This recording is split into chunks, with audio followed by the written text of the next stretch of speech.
Well, when we talk about CDR, carbon dioxide removal, we have to make clear that we have different kinds of CDR.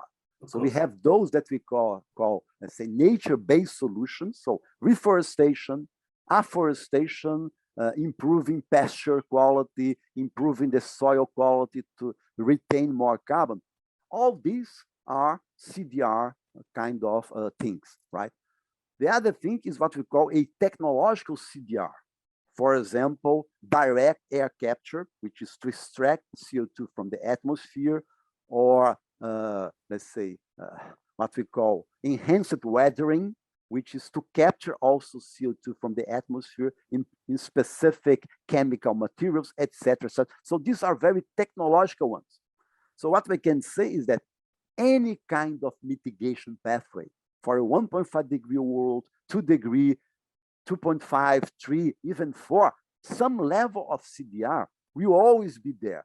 The issue is, let's say, how much CDR we want and whether or not we want to go to more advanced technological-based CDR, which are extremely risky. Let's say, when you talk about DEC, direct air capture, we don't have this technology yet, or what we have, we only have at a very small scale, is extremely expensive. And if in our models, let's say, for some reason, our models choose too much CDR, for sure, this will leave some space open for not doing much in the short term, with the expectation that later on, we're going to find a technological fix to solve the problem. So that's why, let's say, these different mitigation pathways, these different IMPs, they rely differently on CDR. Out of these 5 IMPs that we have briefly discussed so far, one is called negative emissions.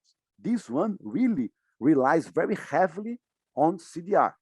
In fact, this is a scenario that leads us to a 1.5 degree world with high overshoot, because it's a scenario where we continue to rely heavily in the short term on fossil fuels, with the expectation that after the middle of the century, CDR will be mature enough to extract CO2 from the atmosphere, and basically you can compensate what we have done wrong in the beginning later on. Very risky.